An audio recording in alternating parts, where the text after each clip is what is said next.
Hey guys, it's Tori here. So today I wanted to do a review on the long-awaited new release from PVRIS, All We Know of Heaven and All We Need of Hell. It was just released this week, and you guys, I don't remember the last time I've waited this long for a new album from a band. Just to give you a little bit of an idea, I did an interview with PVRIS in October of 2015, and I was already asking them about new music. So it has been since even before then that we've been waiting for this new music and that they've been working on it. And I remember every time I would ask them over the last couple of years, like, oh, how's the new music?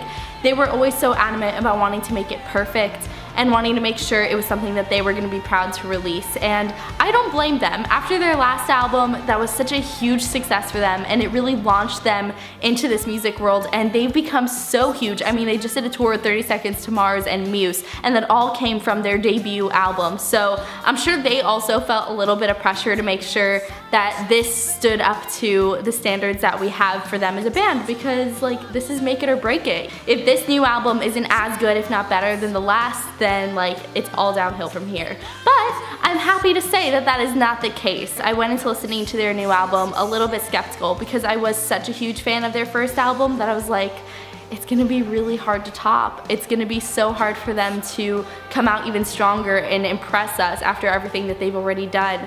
But I think all of their time and hard work and passion that went into this album is so evident, even just after hearing the first song, Heaven. This is a bit of a different vibe for them because it's a breakup album, for sure. Like, every single song is so hard-hitting and emotional, and I can relate to a lot of it, and I think I'm a big lyric person, so when I listen to an album, I really do pay attention to what they're saying, and some of these songs are so sad, but like, I feel Girl, I feel Lynn. You can feel every ounce of emotion that went into it just from listening to it. I remember hearing it, and the best way to listen to an album is in the car, obviously. So I had the volume all the way cranked up, and I just had chills.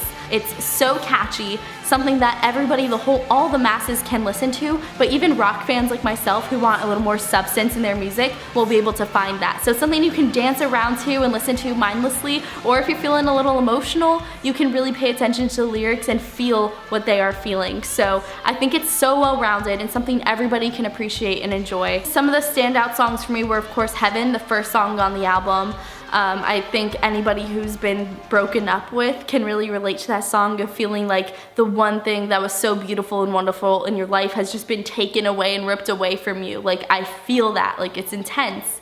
And then I also loved Anyone Else and What's Wrong. I think those were the ones that within the first few listens were the ones that grabbed my attention.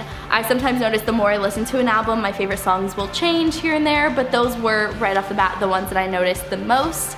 And believe it or not, to me there weren't any songs that were like a weaker link. I think most albums kind of have like those couple songs that I'm like, oh, you could take those off the track list. They're like not as good as the rest. But every single song here is amazing, and I really hope that this launches them more into the mainstream world. So, you know, hopefully these songs will get some radio play if they aren't already. I don't really know. I hope they are, and I hope nothing but the best for them because they are such wonderful people and so insanely talented. It's hard to even believe that people my age that I'm friends with were able to create something like this. This album is unreal. So if you haven't already and you are a fan of PVRIS, I highly recommend taking a listen to this album. Even if you're a skeptic like me, I think you'll be very surprised by what you hear. So comment below and let me know your thoughts on the new album, and also let me know your favorite songs. I want to know which one you guys are bopping to. So thank you guys for checking out this video. I hope you enjoyed it, and I will catch you in the next one. Bye guys!